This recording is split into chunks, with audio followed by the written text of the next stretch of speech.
plays Will Downing.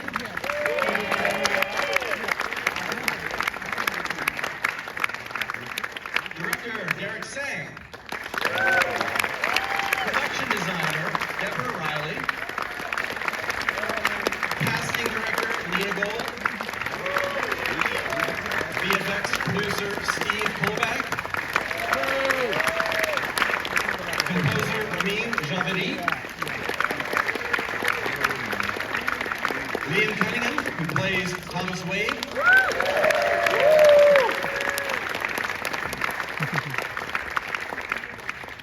Zine Tseng, who plays Yawen Jay. Plays Jin Cheng.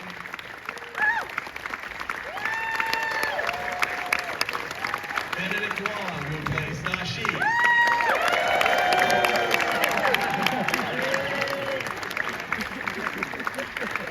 And executive producers and showrunners and writers, David Benioff, D.B. Weiss, and Alexander Wu.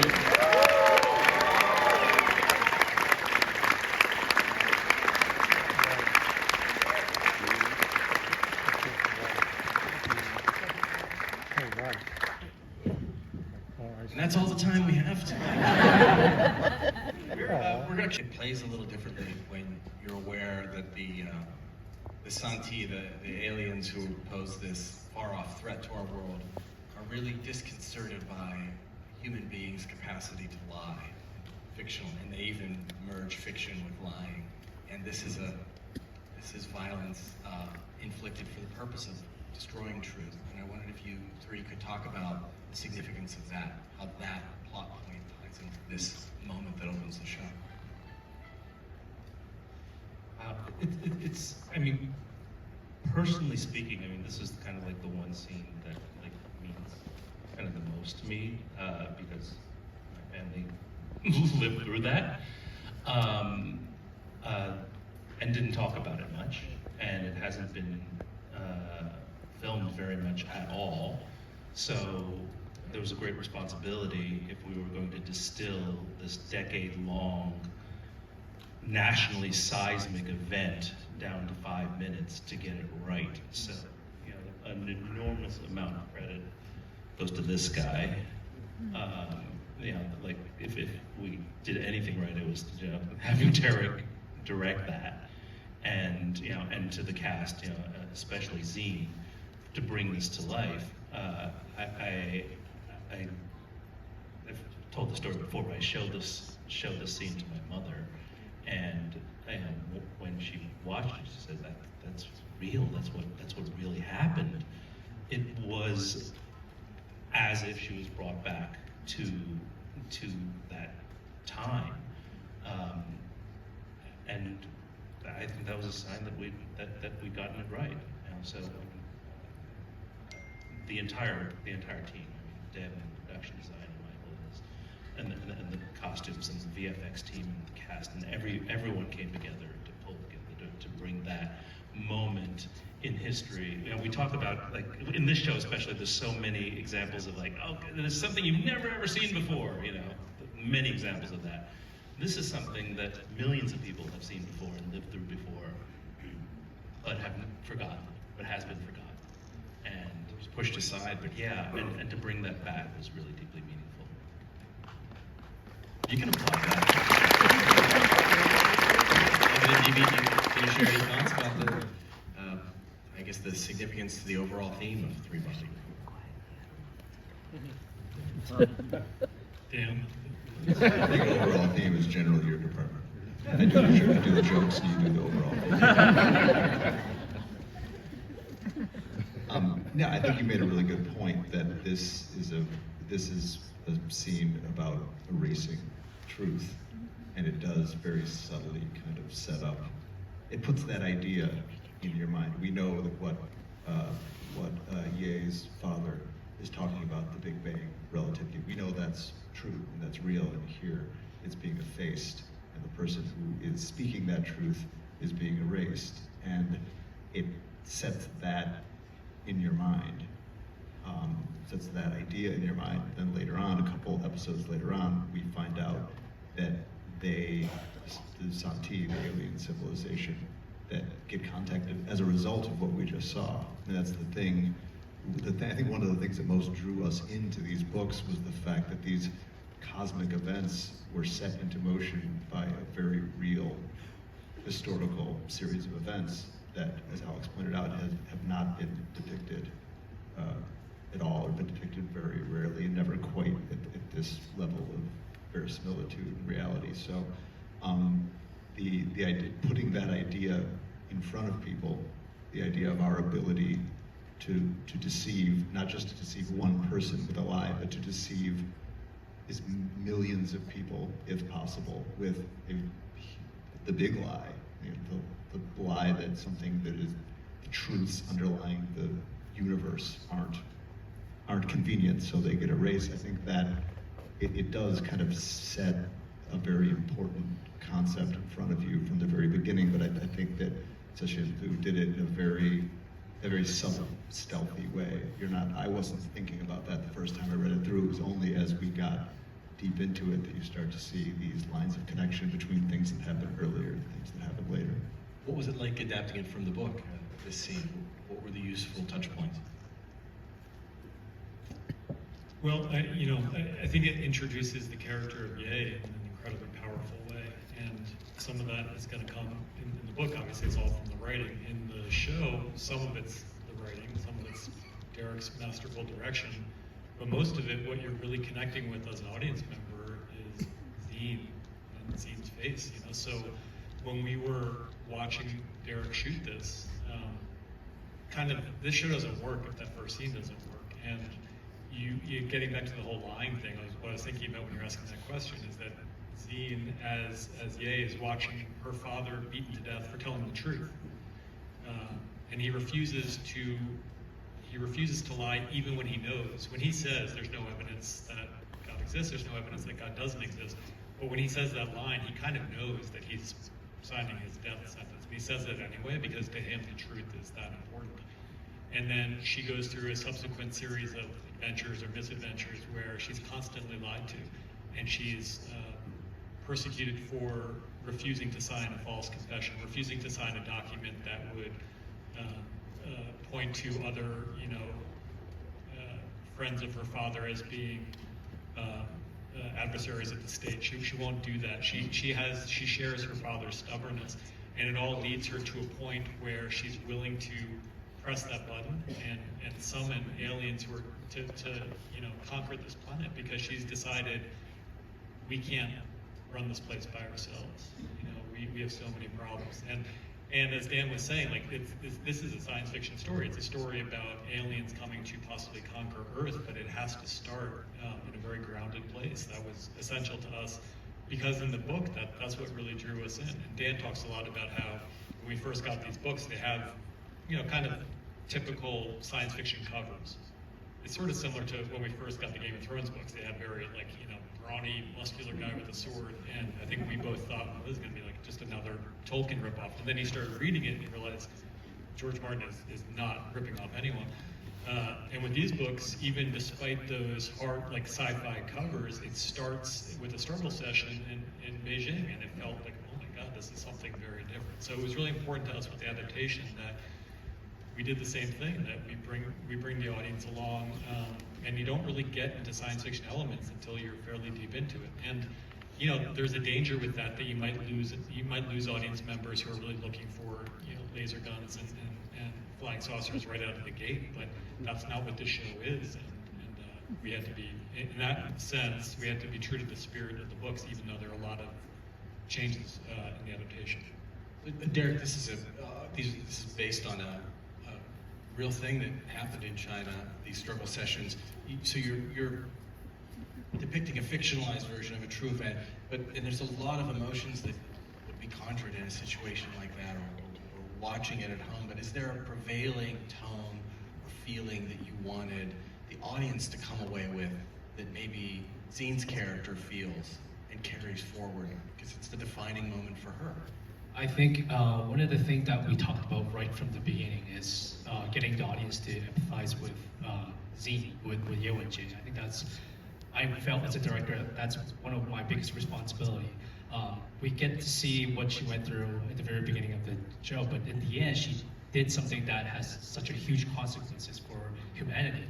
And it's very important for us, for me, as a director, to really get the audience to side with her, even though in the end she does press that button that invites the alien to Earth to conquer us. But so that was really important, and I think, like what Alex has said, it's a huge part of our history. Growing up, you hear a lot of elders telling you cautionary tales about what happened during that time. And it's such a huge responsibility for me as a filmmaker to really depict that in a way that's authentic. And I think, David and Alex and Dan, they've always wanted to be authentic. And, with Deb and our VFX team, Steve, everybody really supported us in terms of really being authentic and really getting all the details right.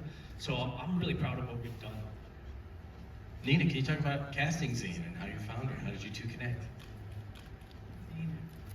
Well, we did a lot of looking all through China, and we met lots and lots of people, and then suddenly Zine was in school in California, were you? And somehow we found her there. Here she is. USC.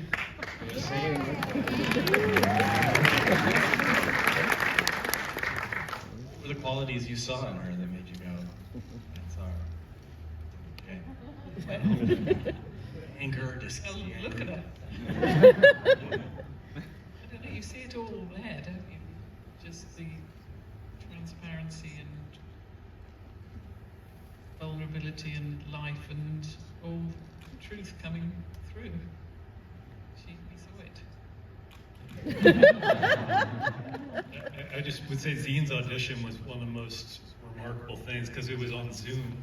And we had people in 3 different countries because we were in London prepping, and someone was in China on the Zoom, Zine was in Los Angeles, and the connection kept dropping. So Zine would be in the middle of an incredibly powerful, emotional moment, and then it would freeze. And we go, oh God, sorry Zine, this is so terrible. We just lost Eric.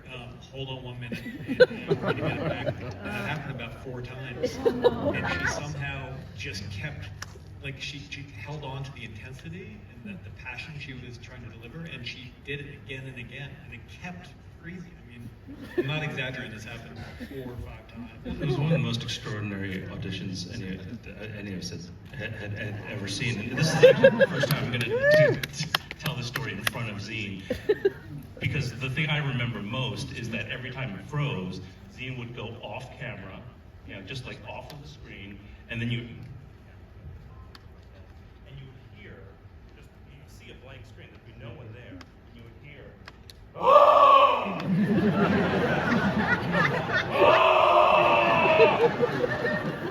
It's like a guttural, primal, I don't even know what it was. It was so loud. She'd come right back and then she would do the scene. Zine, what was going on? What's that about? Beyond. Oh, it's on. That wasn't my focus during the audition, because I was thinking like, I wasn't gonna get it. It was what I was thinking. So I will let you guys to figure out the whole internet thing. I thought it would, because I didn't know how long it was gonna take for me to come back in, and it's like a really intense scene. So I was hoping to stay in that practice for the entire process, because I don't want to restart it. I want to build up. So that was the intention. But I wasn't thinking that scares people. Something very intense and violent was happening just out of frame. And Maybe none of us that's knew why what it I got was. off frame. Yawen Jay, she has a frustration in her. That's part of who her character is this willingness to summon alien overlords eradicate the people that she's so disgusted with. Was frustration and anger a key part of this character and portraying her?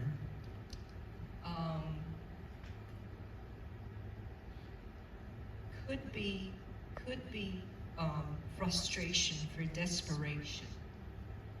It could be frustration for anger, and it could be frustration for helpless, for not being able to do anything. I thought there are so many emotions and source that could pull from Yewenjie that my personal brain is limited to identifying them. So I thought, instead of sorting out all the emotional lines of Yewenjie, as Derek would always urge me to do, just think less, Zine, live it.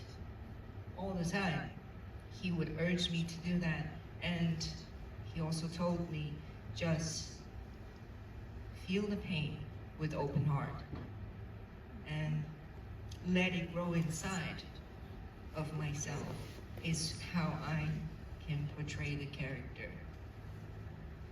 Yeah, I'm happy that they got what they want.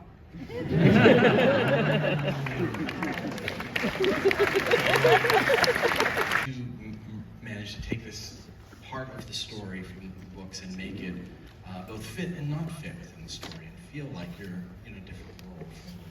I mean, we knew from the outset, and looking at the first book especially, that the biggest source, one of the biggest sources of visual excitement and interest and sort of the fantasy genre element was provided in these games, since outside of the games, the vast majority of the first season is pretty grounded in terms of its reality in modern day England and all of that.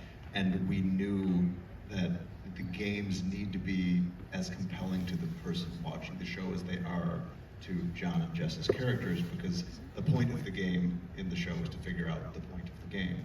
Eventually they figure out that the point of the game is it's a recruitment tool, as Liam's character points out, and Benny and Liam's characters figure out. It's a way to teach people what it means to live in the society, in the alien civilization that the Santi live in.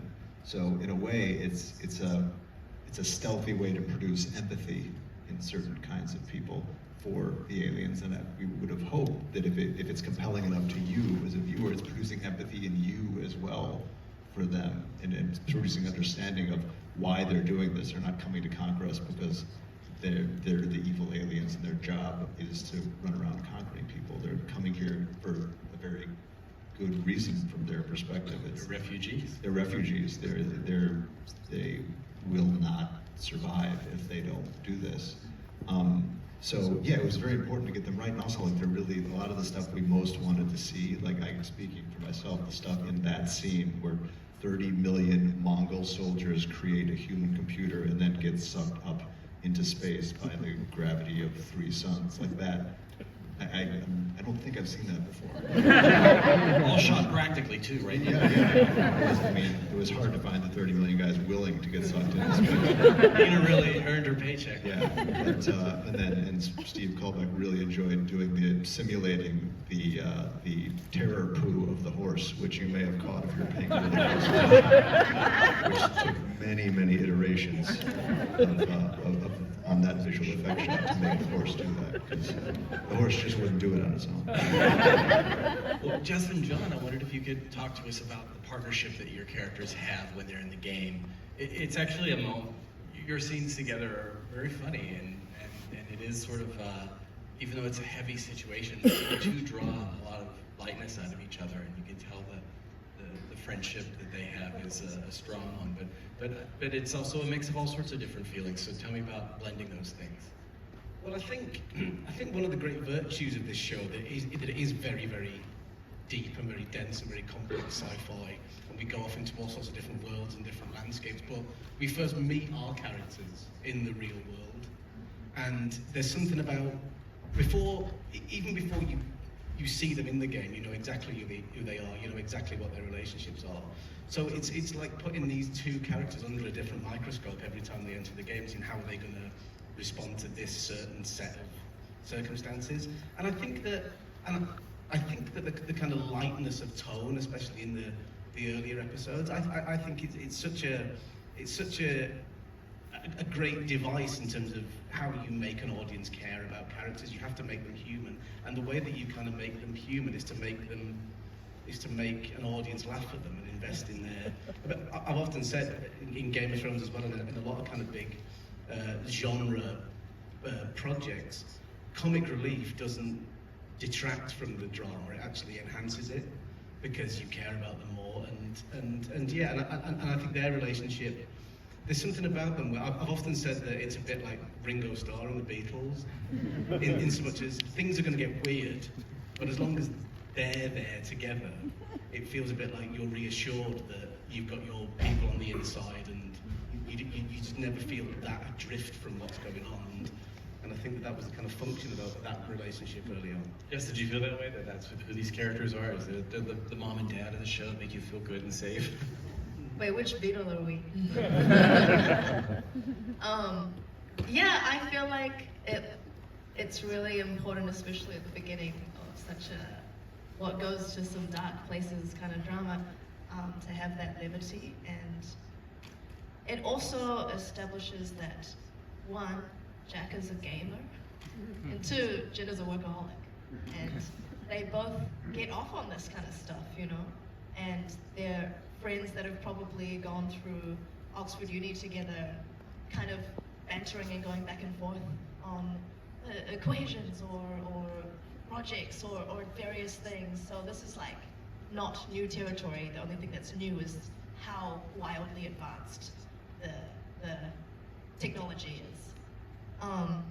And something I love about these scenes as well, it's like the first, 2-3 months that we spent in that studio, with all the different amazing sets that Deb built, all the amazing lighting. And that was like really nerve-wracking coming into a big show and doing all this blue screen stuff. So I was really grateful to have John there, because we really surprisingly got along. Nothing surprising about it. It felt like huge stuff was happening around us, but those two are the real nucleus of those. Yeah. And that combination of the gamer and the workaholic, that's a good combination because they need each other. The gamer otherwise will just fool around the whole time, and the workaholic will need. I love the first thing John's character does. She needs me quite as much. No, I need you. That sense of play helps a scientist to expand her perception, and the first thing his character does when he enters the game is punch the first person he sees. Test the boundaries of it. I think that's an important combination, isn't it? There's an interesting parallel between this scene and the one we just saw, because the protagonists are both being persecuted for sticking to the truth. Jin and Jack have figured out that the system is a 3-body system that they're living in, and they're being boiled for it. And the fact that they refuse to recant their truth is actually what makes the aliens in the game decide they want to recruit Jin, because she's someone who sticks so closely to her truth. And these scenes, we've talked about this a lot, because we have only a very limited amount of real estate for these crazy VR scenes. They have to do something, in the story. They have to move the story along one way or another. And in this particular scene, even though you have the hazy VFX of 30 million Mongol soldiers being pulled into the sky, it doesn't mean anything unless it's happening to some people you care about. And the character work that's been done prior to that, if you see Jack and Jin being great friends to one another, Jin being a great friend to Jack who wants to quit, Jack who's suffering intense pain, you care about what's happening in that scene. So that's a lot of the strategy behind bringing all our characters together and creating the Oxford Five, was so that we would care. This is something that David and Dan did in Game of Thrones, with all the pieces on the chessboard from the very beginning, so that you care about them, so when the crazy stuff starts happening, you know, it means something. Deborah and Steve, I wondered if you could talk about the combination, the fusion of your two disciplines, production design and visual effects, in a scene like this, where you have to create it, and not in reality, but you have to design it and figure out a way to make it look real. Well, I mean, we build what we can, and Steve does the rest. It's a pretty simple equation in the end. But for something like that, that occupied one of the stages in Shepperton. We built a big balcony that Jin and Jack find themselves on, and was owned by Kublai Khan. I challenge anybody to find a book on Mongolian timber architecture. It's incredibly difficult. But yeah, I mean, we build what we can, and then Steve takes over. It's a perfect extension of what we've been talking about tonight, because it's all about truth and passion and intensity, and then us faking that. and so, you know, for us, it's, you know, it's about the storytelling first and foremost. It's about the vision that the director and the showrunners and the writers bring to the table, and then, you know, what can we cobble together from pieces. You know, the first scene in the struggle session, which I'm enormously proud of, is you know, not bad for 200 extras in a parking lot in London, which is really, you know, in a beautiful stage, and, you know, mostly insane performances.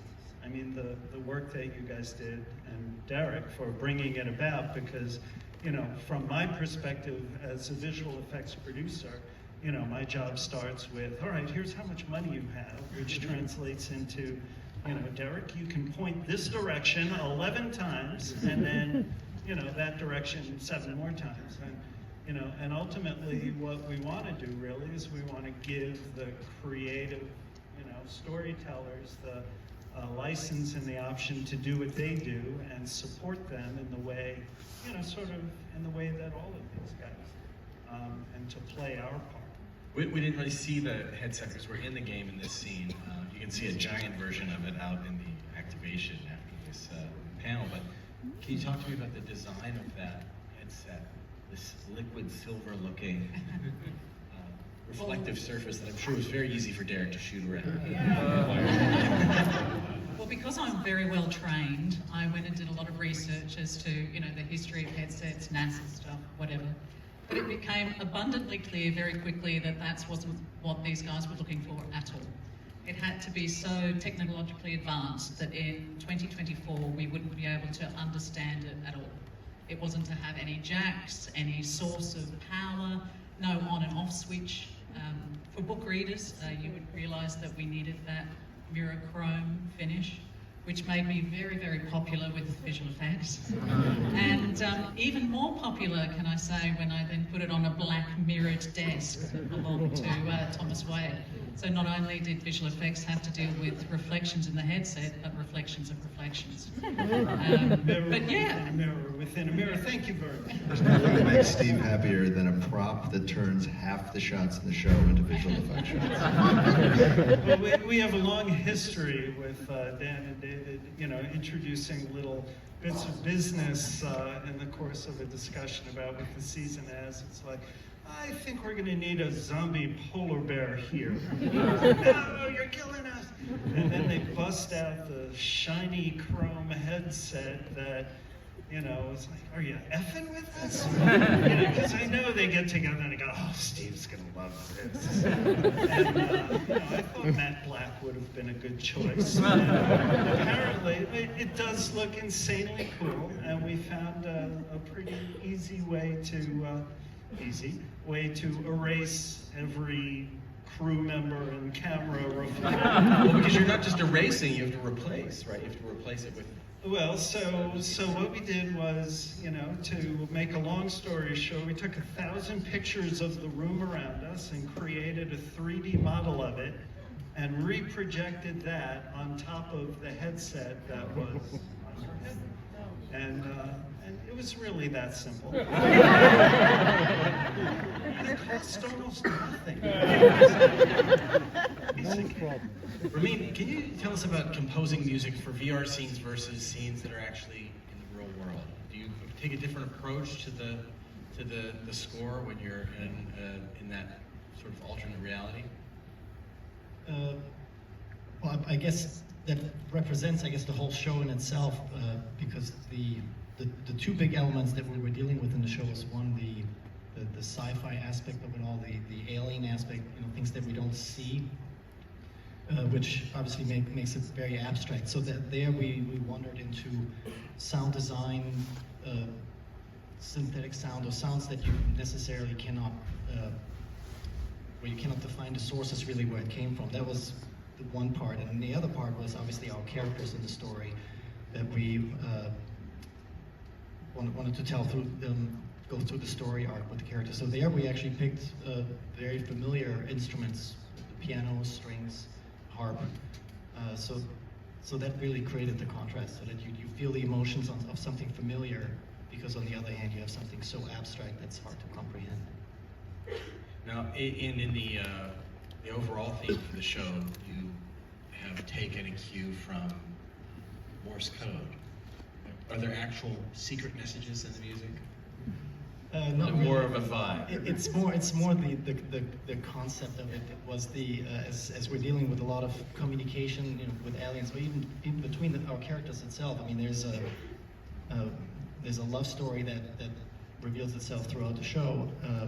So the idea was to have patterns in the music that are simplistic or on single notes, but they represent sort of a Morse code. The truth is, it doesn't really say anything other than that it's just, it's not supposed to be known what it says. For your consideration. but also the idea of creating instability as well, of patterns that where it's hard to actually find the downbeat. Actually, that's the other idea behind it too. Something that is unstable and just hard to define in space. He starts the show almost like a Sam Spade, Humphrey Bogart type character. He's investigating these deaths of scientists, and there's much more to him, and he's much more of a geopolitical player, as it turns out. How did you approach him in terms of shaping the audience's perspective at first versus what they learn as the show progresses? When I sort of embarked on it, I just broke down the word dash, sure, and what that meant as like envoy and diplomat, and then my occupation as well as counter-terrorist. And I just happened upon someone who worked in the services and just bombarded them with questions and had them on a speed dial or a speed text that I could talk to, but just when I was interviewing them, you could just see just this level of dedication that there was nothing else but what they had to do, and there's just such a sacrifice that they have for the greater good. So that's where it led me to. And Liam, the character you play, we don't know a whole lot about him. Even when he offers his identification to a character in the show, we don't really see what that person sees on the card. And so much of him of his character is depicted in negative space by what we don't know, what we don't see. Can you tell me about playing with that as an actor and using the unknown and the hidden spots of this character to actually create a feeling in the audience? Well, that was quite simple. He has two words that he says to Jess, and she says, "Well, what is the plan?" And he said, "Only advance." So the deal was, when you meet him, he's advancing. There's no looking around. Myself and my lads, we never discussed his history, and I always assumed the ID he was throwing to Samar was not necessarily what's on the card. And I thought it was really interesting that this was a guy that could order 1,000 nuclear weapons, even though he only gets delivered 300, and could call up the United Nations. And who's writing his checks? Who's paying him? Who gave him the authorization? I always thought there's always an interesting thing about who decides. But the more interesting question is, who decides who decides? And he's the guy who decides who decides. And I didn't really need to know. If I knew too much about him, it would have been something to fall back on, and that wouldn't have been advancing. So the mathematics was really kind of simple for me, and we only advanced. You have a lot of scenes with Benedict. Do the two of you see the characters as opposites? In some ways, Thomas Wade, he's so well put together, the beautifully tailored suits, and he's so direct and blunt and uncaring in how his information is received. And Benedict, I felt your character was, he's kind of a mess sometimes, but also he does care about people. You can read it in your face. You care about these scientists who are falling victim to something, and to the people he's assigned to protect, he does care. Did you see the two characters as opposites in any way, or did you hone in on the similarities that they share? We are kind of like chalk and cheese, aren't we? Really, but we're very much aligned in our work. It's bizarre, myself and Benny, like a majority, or a huge amount of the scenes that I have are with Benedict, and because they are chalk and cheese, and we've quite different ways of working, except when push comes to shove, and Benedict used the term when we were doing other interviews where he said we're grafters, and it sounds like a simple term, but we like the work, we like the rehearsal, we spent a lot of time on FaceTime. It's because we were doing this during lockdown. So we spent a lot of time on the laptops, running stuff back and forward. And the lads write music that happens to use words for the melodies. And it was breaking that, I think, Benny. Would it be fair to say that there's a tune to their scenes? I don't want to give them a big head because it would be unbearable. But they do something remarkable, and you unlock the music of the scenes that they write, and that's what we did. We're the musicians of of these notes. I'll say it's sheet music though. It's nothing until someone sings it. So having these two be able, and knowing the voices, once we knew we had Liam Cunningham and we had Benedict Wong playing those characters, it elevated everything that we wrote for them, because we knew exactly how it would sound. Did you design them to be? I forget which scene it is, but don't they refer to themselves as the good cop and the bad cop at a certain point? Like, was one meant to draw you in as a viewer, and another meant to make you sit up a little straighter and be a little more afraid? Showrunners. I don't think we thought of it quite like that. I mean, I think they're both capable of being ruthless when the situation requires it. There's no doubt that Dasha has more empathy for people than Wade seems to. But he's also willing to, recruit Augie for a mission, which is going to, this plan that he just laid out in the scene we watched leads to the death of 1,000 people, some of whom are young and innocent. So they're both pretty damn ruthless. They for all their differences. It hits you as horrific and something that really hammers home the human cost of what they're doing, as much as what they're doing might be necessary. So when we see it on screen, we labored, by we I mean Steve and Deb and all of the teams of gifted people working for them, really labored over the details.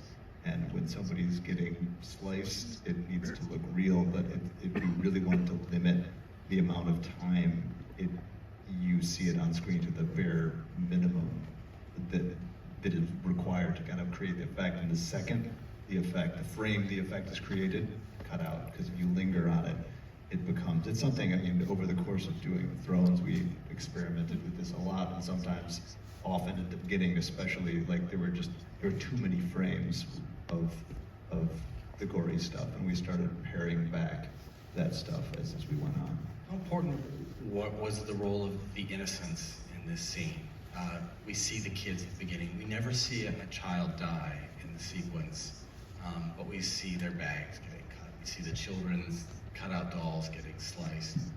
It seems like you wanted to remind the audience that this isn't a ship full of like hard-bitten soldiers who knew what they were signing up for. That there are some people who don't deserve this. Yeah, I mean, one of the things that really appealed to the three of us about the books, and the reason we wanted to adapt it, is it's not your traditional evil aliens invading and like, you know, Will Smith's gonna punch him out with that great left hook. It's inadvertent here or there, sorry. And you know, and they're not susceptible. They're not gonna come here and like you're gonna pour water on them and they're gonna disintegrate, or you're gonna like send a computer virus into their ships and you're gonna beat them that way. They're coming. They're not evil. You know, as we talked about before, they're refugees. They're coming because their world is falling apart. I mean, literally. And we're not all good guys. And one of the things that, you know, became eminently clear when the three of us were first, you know, we all met in February. Dan and I have known each other for a while, but we met Alex in February of 2020, and then we didn't meet again for 18 months because of that thing that happened. And so we spent like thousands of hours on Zooms talking about this show that we wanted to make, and one of the things that was really important to us was that it's not good guys, bad guys, and the aliens have a real reason and justification for what they're doing, and the humans are, you know, a lot of us are not that great. And starting with the very first scene and what Zine or the character Ye witnesses, and why she makes the decision that we're not capable of running our affairs anymore. That has to make sense to you. You have to believe that we're really awful in certain respects, and this is a complicated story. And you know, one of the things that we really liked is the character of Wade. You know, a Wade and a Dasho were people who are genuinely trying to save humanity. But if you take that only advance philosophy to its end point, it really is, you know, the ends justify the means. Like, if I have to save humanity by wiping out 1,000 people, including children, I'll do it. It has to be 100,000 people, I'll do it. You know, so at a certain point, it becomes a pretty ferocious strategy, and things only get worse from here on in. Deborah, when you were doing production design on this ship, are you creating it with the idea in mind of providing things to show this invisible threat? Because the wires we can't see, you have to feel it. You have to feel the shark coming at you in the water without seeing it. And how did you approach sort of the decor, the objects that we see, that we detect this through? Well, the journey to Judgment Day actually began with Derek in episode 2, when we went to Augie's nanotech lab and we saw the diamond cutter. And it was there that it was established that the diamond would have to move through the fibers. So it was then that we knew that the ship had to move through those fibers when it was set up on the canal. And Judgment Day was helmed by Minky Spyro, our director. And she really broke it down into very specific steps that would be taken in order to achieve this atrocity. And so from a production design point of view, we built half a deck on, out in the Shepperton car park. We had at the side of the canal that where Wade is setting up with the engineers to establish what's going to happen. And so we were out at Dorney Court at the Olympic rowing facility doing that. Indoors, we built 2 different corridors. We built what we called an executive corridor, where the offices were. So where you see Mike Evans' office and Felix's office. There was also a public corridor where you see the school and the children's stuff and the cafeteria. There was also the staircase where Mike falls. And and then there was the set that was quite huge at the end, which was all of the destruction where that hard drive was found. And these guys have been calling me the Queen of Destruction for a long time. So I was able to exercise that muscle again. But really it was stepping through everything with Minky, and we did it time and time again till we bored each other's socks off. But It was us, it was special effects. A lot of that stuff is actually caught in camera. It's bags, it's pipes, it's lights, it's fire extinguishers. You know, we had it all paced out. And so by the time we got to the day, we knew exactly what we were doing, so Minky could make the day. And Steve, are there certain rules that you had to come to understand, do some homework into how this ship would fall apart? Because some things that are, you know, the school bags that are hanging up, those would slice and fall, but the walls would remain intact because there's a part of them that hasn't been cut yet. So, what type of logic did you have to wrap you and your team have to wrap your minds around in order to make this look realistic? Well, we always start trying to find, you know, realistic, real-life elements to work with. You know, we investigated what is the anatomy of a big oil tanker, and we asked, you know, hey, could we rent one and, you know, maybe shoot the material on deck on a real oil tanker? And they said, are you crazy? There's no way we're going to do that. And Deb came up with this brilliant set piece of most of the deck, from like the superstructure forward and half wide, that was rigorous enough to actually land a helicopter on, which we did. And then we said, all right, well, you know, surely we can go to the Panama Canal and shoot plates and see what the anatomy of that is like. And the Panama Canal Authority said, no, they didn't want any part of it, because apparently they had a problem with a major disaster playing out, you know, as part of their PR package. So all of the work culminated in creating an animation, an animatic, a previs is what we call it, which is sort of a video game version of the scene, working with the script and with these guys and with Minky to, you know, lay out the beats, and then ultimately we iterate those beats until they look real. And that is, you know, the sort of simple explanation of how we go about it. And we, you know, collaborate with brilliant people. We had a vendor called Scanline and a VFX soup at Scanline called Boris Schmidt, who worked with our VFX soup, Stefan Fangmeyer, and together they hammered this out. Are there any real world corollaries you can look at? Not that anything like this is possible, but I'm thinking, you know, like bakers use those wires to cut the top of a cake evenly, or a deck of cards. The way the ship collapses at the end kind of reminded me of a deck of cards just sort of sliding over. Is there anything sort of very common like that you looked at and like, actually this sort of applies, if we could apply this to a ship, we'll have it? We tried very hard to be as faithful to science as we possibly could, and Stefan felt very strongly that, you know, these wires are so sharp and so precise that the weight of the ship on itself would really stay put until that opposing force happened when the ship hit the shore, and then the top, we would start sliding and fanning like a deck of cards. And that seemed to be a very effective way to go about it, and it also supported the story when you guys are in the trailer watching it, and you know, and the question comes up, it's not working. Is it working? It's not working. She's like, yeah, it's working.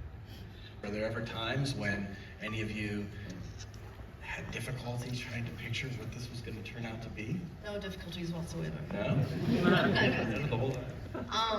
No, it was pretty crazy.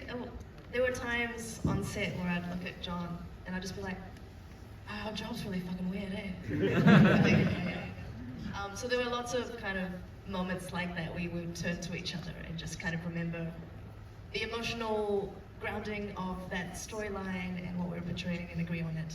As long as our reality was shared, then that's our reality. That's the weird thing about it is that people think that it's really difficult, and it is difficult to have all this in your mind when you've got nothing to look at but a green screen, but you actually find it really easy to do when you're a kid.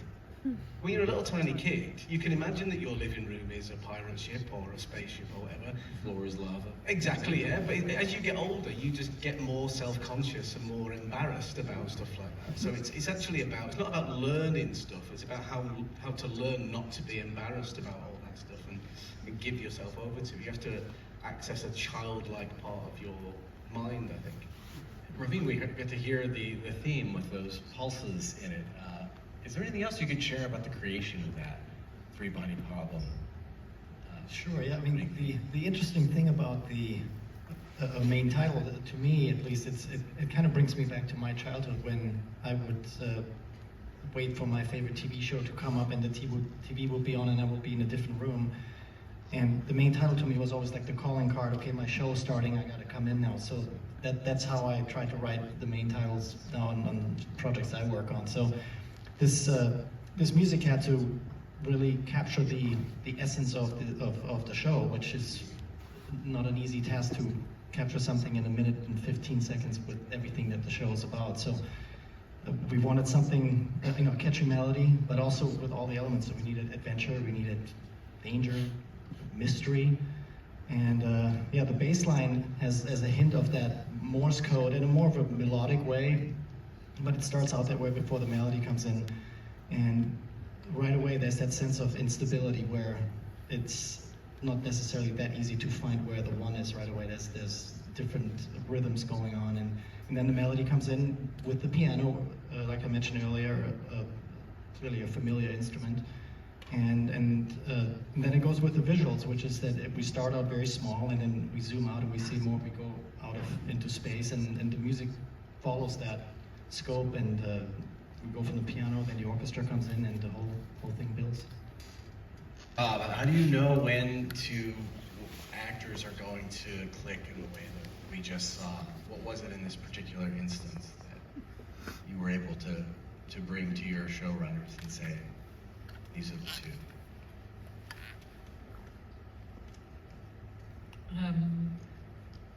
Well, I guess you don't really totally know, but you have a kind of, you have to have an instinct and sort of trust your intuition that it's gonna all happen. Because I think it's very hard to analyze that stuff going on. But I think it is one has an instinct about these people, and it worked out. Yeah, so Alex, the character of Will is interesting because there's so much talk in the show about these creatures, whatever they are hundreds of years away. None of us will be around by the time they get there. Why should we worry about this? And you're playing a man who really has no future. He's dying. He has terminal cancer. He knows there's no tomorrow. But also, as that scene reveals, he didn't really live to his fullest when he did have time. He never told her until it was too late, essentially, that he loved her. And it seems like this gives him an opportunity to actually do something, fulfill something. How did you view him? He says he has made peace with it, but I felt like there was still a lot unsettled in your performance.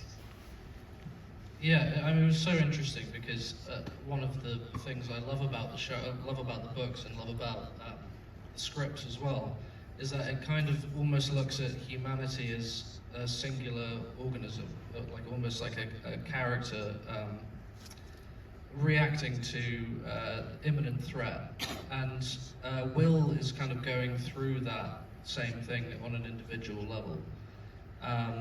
And it was just like a really, really fascinating journey as an actor to kind of work out like how do you action, how do you play being in peace with your mortality. It's a sort of terrifying thing to tackle.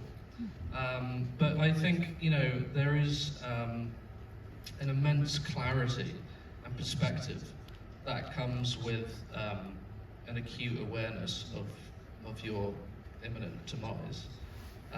And so he's in that kind of space of immense perspective, which perhaps we should all aspire to be closer to. As you said, like it took that for him to express certain things that he never had. What do you feel the utility of this character is of the story? He's the thing that will be projected off to save us all, but there's such a bittersweet feeling about him, and I cared so much about him, but I also felt a lot of helplessness toward him. What does that do to the audience in terms of caring about this story? I was just going to say, completely off of your question, but related to when you were asking Nina about, when Nina and Robert sent us the list of potential Will Downings, there were about 60 videos because we were all still writing in LA, and so we were getting these video auditions. And the very first one we saw was Alex, and he was perfect. So, well, that's great. And then we went down the other 59, and Alex was by far the best. And we're like, oh, that's right. Nina does that thing where she puts her top choice on top, and then we realized that wasn't it at all. It was just that it was alphabetical by first name. So, and then, so he was cast, and that was great. And then we were looking everywhere for our Jin, and everywhere turned out to be, even in New Zealand. And we found this young woman who was, were you doing like a high school, like It was a kids show tour. A kid show tour. Duffy Books and Homes charity, and I went to underprivileged schools around the country, sharing the love of reading to small children. Were you Snow White when we met you? No, you say that every time. I thought There was no Snow White. I was playing a 10-year-old with germophobia. I don't know. I thought you were in some kind of a fairy tale, no? Not quite. I do have a cute story though about me and Alex's chemistry read. I was like, we had just come out of an Airbnb. We had like nowhere to stay that morning, and it was a rainy day in some small town in New Zealand. And I quickly ran into the school like an hour early, said, "Can I use your Wi-Fi and like a room? I have something really important to do before we set up the show." And so I was doing the chemistry route on this tiny little chair on this tiny little table in the middle of, in the corner room of this library.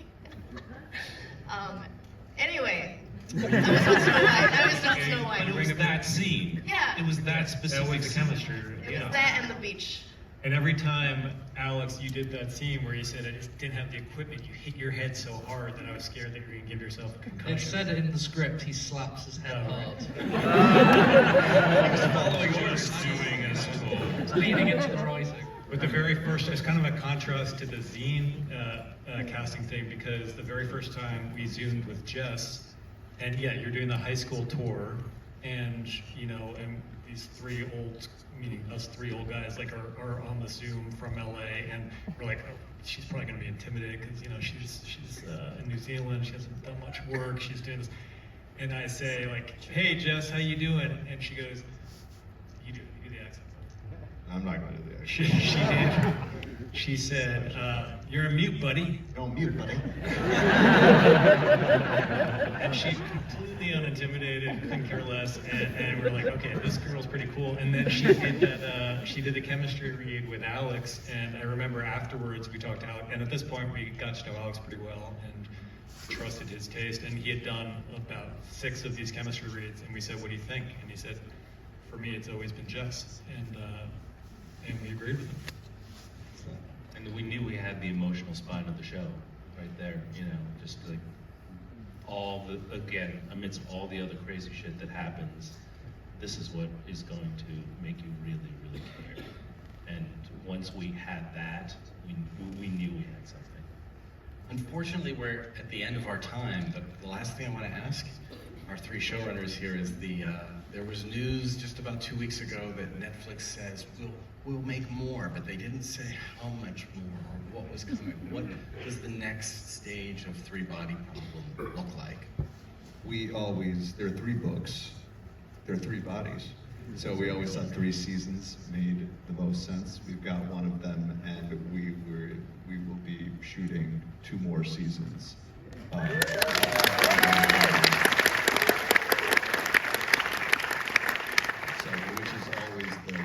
We knew more or less what we needed in terms of just hours and events to tell the story the way we felt it needed to be told, and that's what we'll be doing. Yeah, Alex said at the very beginning that the beginning of the book was a struggle session, and that was so important to us to get right. The very last page of Shen Lu's epic is one of the best last pages I've ever read, and it kind of destroyed me when I read it. And Dan and I finished the book almost the same time on a flight from Osaka to LA, and he came over to my seat and he's like, "We're doing this, right?" I was like, "Yeah, we're doing this." So the idea that we get to see that last page gives me great joy.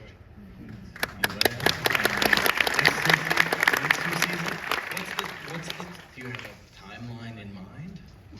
It's next month. Alex, you said it was 4 years of work from beginning until now. Yeah, I don't think we'll do another like 4 years for the next season. 4 years. I mean, we won't live. We're gonna work faster. I would ask Steve, because a lot of it comes down to me.